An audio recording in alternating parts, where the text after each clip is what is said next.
नमस्कार मु दीपक सेनापति। आज शुणिबा परशुराम बेहरांकर एक नुआ गप भूत बुद्धि शिखिला। गोटे गाँ रे चाषीटीए रहुथिला। से आउ तार स्त्री थिले भारी परिश्रमी।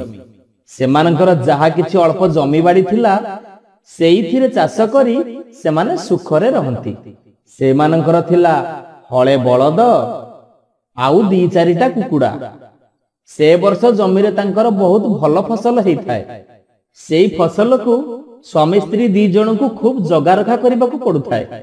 चाषीर स्त्री कहिला, हई हे तमे गोटे पाळभूत तयारी करी आम बिलरे पोती दउन। गाई गोरु छेली मेंढा चढ़ई भी हुरुड़ी जिवे। आमको आउ एते बेसी जगा रखा करबा को पड़ंतानी। चाषीर मन को ए कथाटा पाइला। से गोटे माटी हांडी नड़ा बाउंस आउ पुरुणा साट नहीं गोटे पाळ भूत तयारी कला। सेठी को नहीं सेता निज जमी रे पोती देला। सतकु सत फसल पाकल हबा जाए गाई गोरु की चढ़ई आउ केही सेठी की आसिलेनी। एमिति एमिति फसल अमल सरिला। पाळ भूतटा सेठी सेमिति छिड़ा हिथाय। दिने गोटे सतसतिका भूत बुली आसी तारी पाखरे पहुंचिला। देखिला गोटा मिछि मिछिका भूत ठिया हेइची। ताकु देखि से भाबिला, आरे एईटा तो गोटे बढ़िया स्थान। एई पाळ भूत भितरे मु तो आराम रे रही परिबी।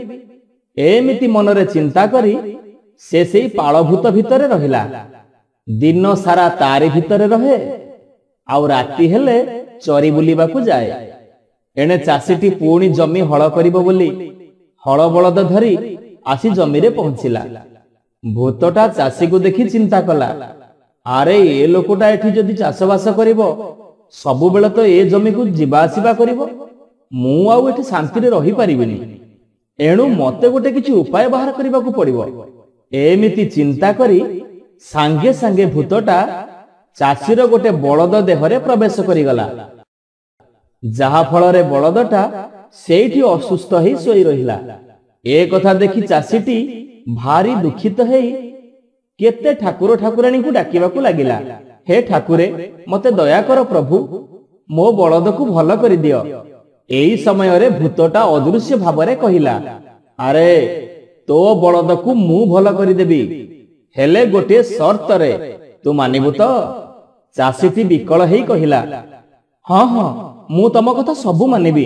मते कोन करिबा पई हबो कहून? एथर भूत कहिला, ए बळद तोर भल हेई गले ताकू सांगे सांगे बिक्री करि दबु। आउ सेथिरु जो टंका पाइबु सेथिरे मांस तरकारी रांधी आनी मते एठी खाइबा को दबु। कोन ए कथारे तू राजी तो?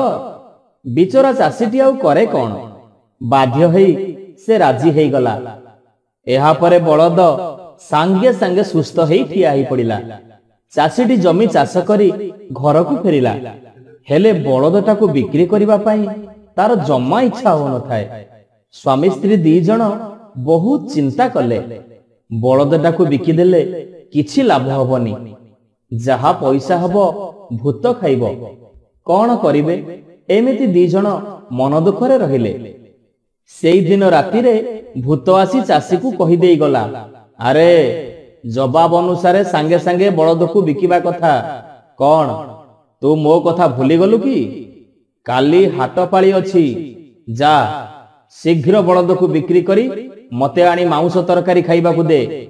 चाषीटी डरी मरी कहिला, हां हां काली मु निश्चित बळद को बिकिबा को हाट को नै जिबी। ता पर दिन चाषीटी बळद सहित गोटे कुकुड़ा नै हाट को गला। सेठी पहुंची से घोषणा कला, ए बळदर दाम मात्र 5 टंका। हेले ए बळद को जिए किनिबो ता संगरे एई कुकुड़ाटी को भी किनिबा को पड़िबो। आउ कुकुड़ाटीर दाम 5000 टंका। ए कथा सुनी समस्ते हसाहसी हेले।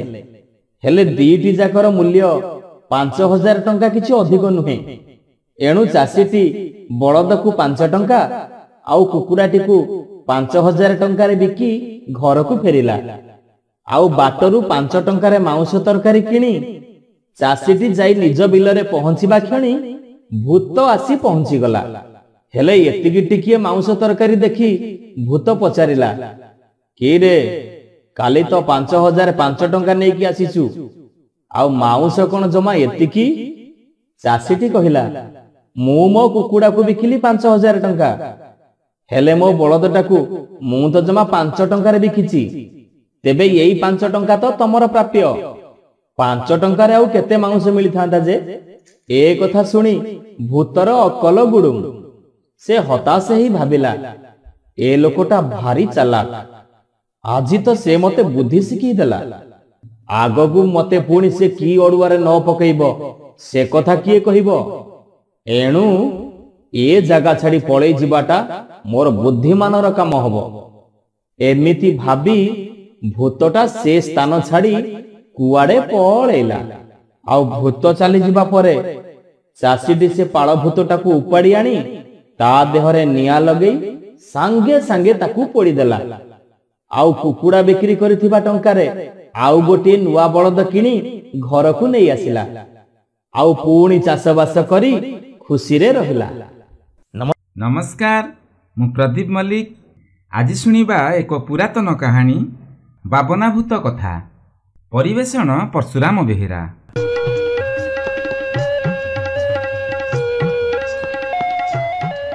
ବାରିକଟିଏ ଏକୁଟିଆ ଚାଲିଥାଏ। ସଞ୍ଜ ବେଳ ଗୋଟିଏ ମଶାଣି ପଡ଼ିଲା। ନିଛାଟିଆ ଜାଗା। ମଣିଷ ଖପୁରି, ଦରପଡ଼ା ଜୁଇ କାଠ, ଛିଣ୍ଡା କତରା ଦେଖି ତା ଛାତି ଦାଉଁ ଦାଉଁ ପଡ଼ିଲା। ଶାଳେଶ୍ୱର ନୀଳକଣ୍ଠେଶ୍ୱର ଉପୁଳେଇ ଠାକୁରାଣୀଙ୍କ ନାମ ଜପି ଜପି ଭଣ୍ଡାରି ଯାଉଛି। ଗୋଟିଏ ହୟାନ୍ତ ଆମ୍ବ ତୋଟା ପଡ଼ିଲା। ଗଛରୁ ଦିଟା ଗୋଟାଏ ପାଚିଲା ପତର ଝଡ଼ିଲା। ତା କାନକୁ ପଥର ପଡ଼ିଲା ପରି ଶୁଭିଲା। ସେ ଚାଉଁକିନେ ଚମକି ପଡ଼ିଲା। ଉପରକୁ ଚାହିଁଦେଲା। ଦେଖିଲା ରୁମା ରୁମା ଦେହ। ଏଇଟା କିଏ ରେ? ଏ ଗଛରୁ ସେ ଗଛକୁ ଗୋଡ଼ ଲମ୍ବେଇ ବସିଛି। ବାରିକ ପାଟିରୁ ଛେପ ଶୁଖିଗଲା। ଖାଇଲା ରେ, ହେଲେ କିଛି କହିଲା ନାହିଁ। ମନ ଆଣ୍ଟ କରି ଛିଡ଼ା ହୋଇ ରହିଲା। ବ୍ରହ୍ମରାକ୍ଷସ କହିଲା, ବେଶ, ଠିକ ବେଳରେ ଆସି ପହଞ୍ଚିଛୁ। ବଡ଼ ଭୋକ ହଉଥିଲା। ବାରିକ ବଡ଼ ଚତୁର। କହିଲା, ହଁ, ଠିକ ବେଳରେ ପହଞ୍ଚିଛି। ଏତେବେଳରେ ନ ପହଞ୍ଚିଥିଲେ ତତେ ପାଇଥାନ୍ତି କେଉଁଠି? ମୋର ତ 1000ଟି ଦରକାର। ବ୍ରହ୍ମରାକ୍ଷସ କହିଲା, ତୁ କ'ଣ କହୁଛୁ ବୁଝିପାରୁନାହିଁ। ବାରିକ କହିଲା, ବାପଧନ, ଏଇଲେ କିଛି ବୁଝିବା ଦରକାର ନାହିଁ। ଘଣାରେ ପଶିଲେ ଯାଇ ଇଷ୍ଟ ସୁମରଣା କରୁଥିବୁ। ବ୍ରହ୍ମରାକ୍ଷସ କହିଲା, ଘଣା କ'ଣ? ମୁଁ କାହିଁକି ସେଥିରେ ପଶିବି? ବାରିକ କହିଲା, ତୁ ପଶିବୁ ନାହିଁ ଯେ ମୁଁ ପୁରାଇବି। ସେତେବେଳେ ବୋପା କକା ଡାକିଲେ ଶୁଣିବି ନାହିଁ। ମୋର ତ ତେଲ ଦରକାର। ବ୍ରହ୍ମରାକ୍ଷସର ତେଲ, ୟାକୁ ଲଗାଇଲେ ମାର ବାତରୋଗ ଭଲ ହବ। ମୁଁ ତତେ ପୋଡ଼ି ତେଲ ବାହାର କରିବି। ବ୍ରହ୍ମରାକ୍ଷସ ଡରିଯାଇ କହିଲା, ଆଉ କାହାକୁ ଧରିଛୁ ନା ମତେ ଆଗେ ଧରିବାକୁ ଆସିଛୁ?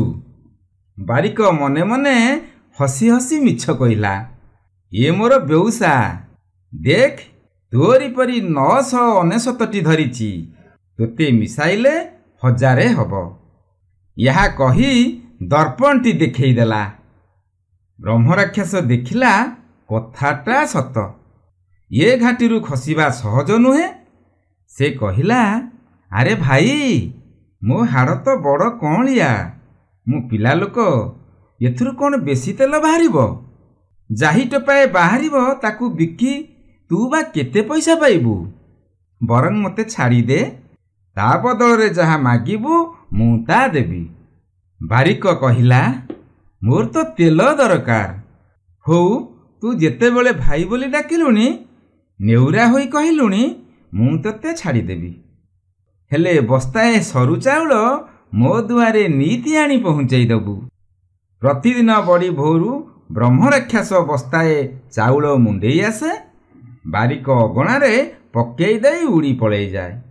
ବାରିକ ଆଉ ଖିଅର ବାର କରିଗଲା ନାହିଁ। ଘର ତୋଳିଲା, କୋଠି ତୋଳିଲା, ଜମିବାଡ଼ି କିଣିଲା। ତାର ମନେ ହେଲା ଯେତେବେଳେ ଯାହା ମାଗିବ ରାକ୍ଷସ ତା ଦେଇପାରିବ। ଦିନେ ସକାଳୁ ବସ୍ତା ପକେଇ ଦେଇ ଯାଉଛି।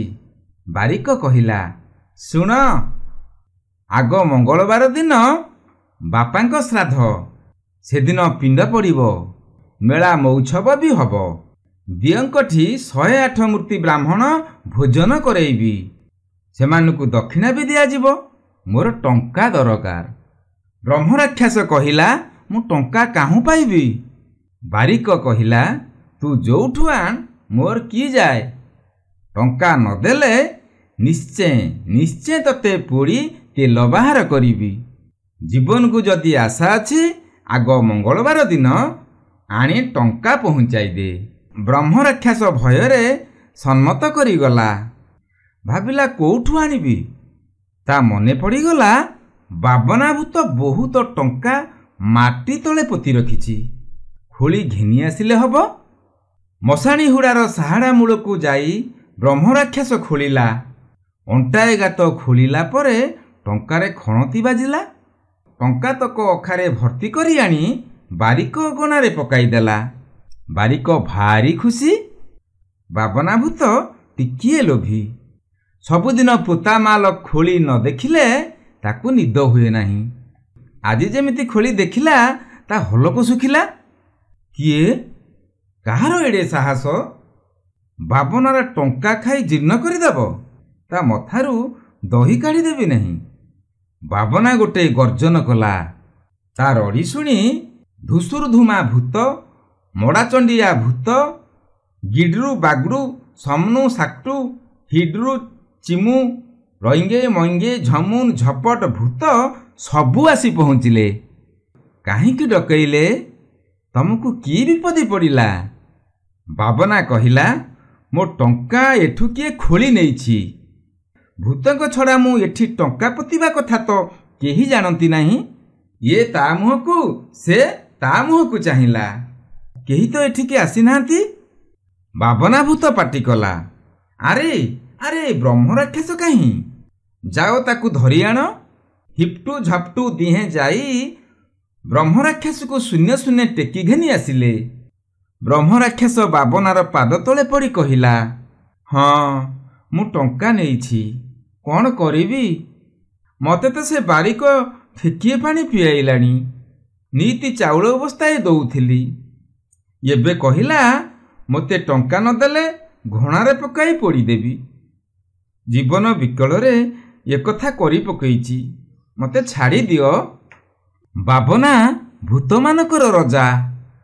ସେ ଏଡ଼େ ଏଡ଼େ ଆଖି ଦିଟା ଲାଲ କରି କହିଲା, ମୁଁ ସେ ବାରିକର ପିତ୍ତ କାଢ଼ିଦେବି। ସେ କ'ଣ ବୋଲି ବିଚାରିଛି କି? ଢିଙ୍କିଆ, ଚଙ୍କିଆ, ରୋଡ଼ଙ୍ଗା, ବାଘରା ଭୂତ। ବ୍ରହ୍ମରାକ୍ଷସ କହିଲେ, ସେ କିମିଆ ଜାଣିଛି। ସମସ୍ତେ ଭୂତ ନାଁ ଶୁଣିଲେ ଡରନ୍ତି। ସେ ନ ଡରିବ କାହିଁକି? ଛାମୁ, ସେଠିକି ଯାଆନ୍ତୁ ନାହିଁ। ଗୁଣିଗାରେଡ଼ିକୁ ଆମର ବଡ଼ ଭୟ। ଗୁଣିପଦ ବୋଲା ହେଲା ବେଳେ କିଏ କୁଆଡ଼େ ଉଡ଼େଇ ଫୋପାଡ଼ି ଦେଲା ପରି ଲାଗେ। କୋଉ ମହାଜନକୁ କୋଉଠି ଗଛ ମୂଳରେ ବସି ଚମକେଇ ଦେଲେ ଟଙ୍କା ସୁନା ଫୋପାଡ଼ି ଦେଇଯିବ। ଯାହା ଯାଇଛି ସବୁ ଭରଣା ହୋଇଯିବ। ବାବନା କହିଲା, ଆଙ୍ଗୁଠି ପଶୁ ପଶୁ ବାହା ପଶେ।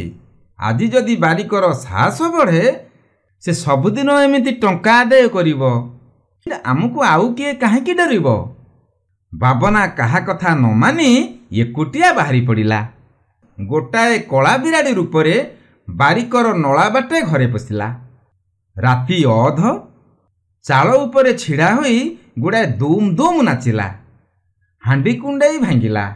ଯେତେ ଦୂର ଦାର ଭୂସୁଭାଷ ହେଲା, ବାରିକ ଡରିଲା ନାହିଁ। ତା ଭାରିଜା ଦେହକୁ ଆଗରୁ ବି କିଳେଇ ଦେଇଥିଲା। ବାବନା ଯେତେ ଚେଷ୍ଟା କଲା, ତାଙ୍କ ଶୋଇବା ଘରେ ପଶି ପାରିଲା ନାହିଁ। ମାଡ଼ି ବସି ଅବା ତଣ୍ଟି ଚିପି ଦେଇଥାନ୍ତା। ଗୁଣିପଦରେ ତା ଦେହ ମୁଣ୍ଡ ଖାଲି ଛେଚିକୁଟି ହେଲା। ପାହାନ୍ତିଆ ପହର ହେଲା। ବାବନା ନଳା ମୁହଁ ବାଟେ ପଳେଇ ଯିବାକୁ ବସିଲା। ଦେଖିଲା ନଳା ମୁହଁଟା ବନ୍ଦ। ଅଳ୍ପ ଟିକିଏ ଜଳା ଅଛି। ବାବନା ସେ ବାଟେ ବହୁ କଷ୍ଟମଷ୍ଟେ ମୁହଁ ଗଳାଇ ଯାଉ ଯାଉ ବାରିକର ଭାରିଜା କଳା ବିରାଡ଼ିର ଲାଙ୍ଗୁଳଟା ଭିଡ଼ି ଧରିଲା। ବାବନା ଚିହ୍ନା ଦେଇ କହିଲା, ଏବେ ପରାଭବ ପାଇଲି। ମୋତେ ଛାଡ଼ି ଦିଅ। ଏଥର ଯାହା ମାଗିବ ଦେବି। ବାରିକ କହିଲା, ପ୍ରତିଦିନ ବସ୍ତାଏ ସରୁ ଚାଉଳ ଆଣି ହାଜର କରେଇବୁ। ନୋଇଲେ ତୋତେ ଓ ତୋ କୂଳର ସମସ୍ତଙ୍କୁ ଗୋଟି ଗୋଟି କରି ପୋଡ଼ିଦେବି। ବାବନା ଅକଲ ସଲାମ ହେଇ କାନ୍ଦି କାନ୍ଦି ମଶାଣି ହୁଡ଼ାକୁ ଆସିଲା। ସେଇଦିନରୁ କଥା ରହିଗଲା, ବଡ଼ ବଡ଼ଙ୍କ କଥା ନ ମାନନ୍ତି ରାୟ, ପଛକୁ ହୁଅନ୍ତି ବାବନା ଭୂତ ପ୍ରାୟ।